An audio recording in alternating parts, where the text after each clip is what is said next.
हमने supreme alchemy के last episode में देखा था कि टियान एक फॉरेस्ट में आ गया था जहां वह एक झरने के नीचे खड़े होकर अपनी बॉडी ट्रेनिंग को कर रहा था, परंतु वह वहां ज्यादा देर तक खड़ा नहीं हो पा रहा था। अगले एपिसोड में हम देखते हैं कि टियान अब वहां अपनी बॉडी ट्रेनिंग के लिए कल्टीवेशन भी करता है, जिससे कि उसके डैमेज रिपेयर हो जाते हैं और साथ ही वहां वह अपनी पावर के पोटेंशियल को भी चेक करता है। वह कहता है कि आखिरकार अब तो मैंने अपनी पावर के पहले लेवल को भी डेवलप कर लिया। वह ऐसी ही प्रैक्टिस कर रहा होता है, परंतु उसके ऊपर एक सांप अटैक कर देता है, परंतु वेइटियांग तो उस पर अटैक करके उसे वहीं की वहीं मार देता है और फिर रात में वह वहां पर बैठकर उसी सांप को पका कर खा जाता है और फिर वह अपने पास से एक पिल को निकालता है, जिसकी सहायता से फिर वह कल्टीवेट करता है, जिससे कि वह वहां मौजूद सभी स्पिरिचुअल पावर को एब्जॉर्ब कर रहा होता है, परंतु वह इसे सहन नहीं कर पाता और अब वह पानी में नीचे गिर जाता है, परंतु फिर से वह ऊपर आ जाता है और अब वह फिर से अपनी पावर को चेक करता है, जिससे कि वहाँ एक धमाका होता है और उस धमाके के बारे में वहाँ जंगल में घूम रहे लोगों को भी पता चल जाता है। इधर बेटियान अपने कपड़ों को पहन लेता है और अब वह वहाँ से जाने लगता है। रास्ते में बेटियान को वही लोग मिलते हैं। बेटियान उनमें से एक लड़की के पास बैच देखकर कहता है कि ऐसा लगता है कि यह एल्केमिस्ट है और वह उस ओल्ड मैन के गले में एक स्टोन को देखता है और वह कहता है कि ऐसा लगता है कि यह स्पिरिचुअल कोर है। इसकी सहायता से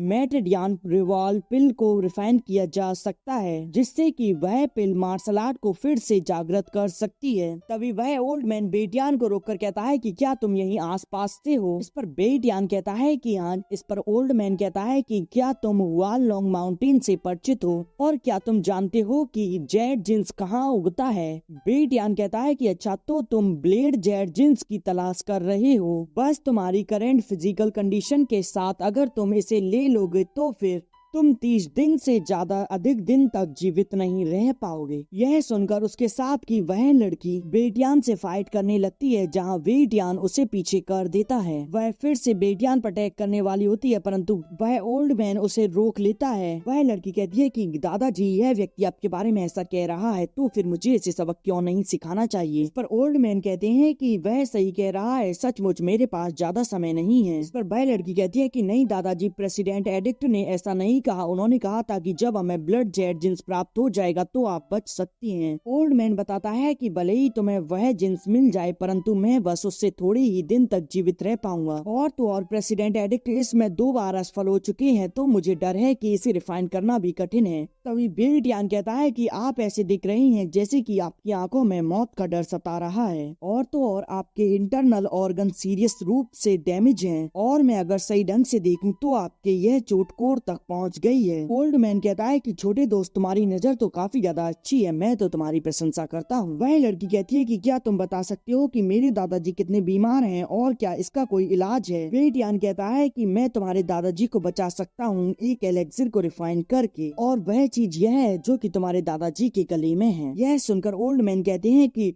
वुई लिंग दांग एक मिडिल ग्रेड का जुआनदान है और इसे रिफाइन करना इतना भी आसान नहीं है। बेटियान कहता है कि हे ओल्ड मैन, तुम 100 साल तक जीवित रह पाए हो, तो फिर क्या तुम अभी भी सेटिस्फाई नहीं हो। ओल्ड मैन कहता है कि यदि एक मोर्टल के रूप में मैं पैदा हुआ होता तो फिर क्या मैं मरना चाहता, और मेरे पास छोड़ने के लिए बहुत कुछ है। मैं तो एक वाइल्डर वर्ल्ड को देखना भी चाहता हूँ। वही लड़की कहती है कि क्या कोई दूसरा रास्ता नहीं है। बेटियान कहता है कि स्पिरिचुअल पिल बनाना कठिन नहीं है, यदि आपके पास मेडिसिन और मटेरियल्स है तो फिर मैं तुम्हारी मदद करने की कोशिश कर सकता हूँ। ओल्ड मैन कहता है कि लड़के, क्या तुम एल्केमिस्ट हो। बेटियान कहता है कि अरे चलो, ज्यादा गणित मत लगाओ। वह ओल्ड मैन कहता है कि मुझे नहीं पता कि मैं तुम पर कितना भरोसा करूँ। पर बेटियान कहता है कि ज्यादा नहीं, बस 10% कर लो। ओल्ड मैन कहता है कि 10% पता नहीं क्यों, परंतु फिर भी मुझे तुम में कुछ एक ऐसी अनुभूति हो रही है और अभी भी मेरे पास कुछ मेडिसिन तो बाकी है, तो फिर यह वास्तव में इसकी प्रैक्टिस कर सकता है। और अब वह उसे वह मेडिसिन दे देता है। बेटियान कहता है कि इससे तो मैं तुम्हारी एलेक्सिर बना दूंगा, लेकिन मेरी 2 कंडीशन है। ओल्ड मैन कहता है कि ठीक है, अगर मैं यह कंडीशन को पूरा कर सकता हूँ तो मैं जरूर करूंगा। बेटियान कहता है कि पहली कंडीशन, यह सब कंप्लीट होने के बाद स्पिरिचुअल कोर मेरा होगा। ओल्ड मैन कहता है कि कोई बात नहीं, चाहे सफलता मिले या असफलता, दयालुता के कारण स्पिरिचुअल कोर मैं तुम्हें दे दूंगा मित्र। बेटियान कहता है कि सेकंड कंडीशन, अगर एलेक्सिर रिफाइन कर लेते हो तो फिर वह मेरा होगा। इस पर वह ओल्ड मैन कहता है कि ठीक है, तो फिर तुम 2 पिल रिफाइन कर सकते हो।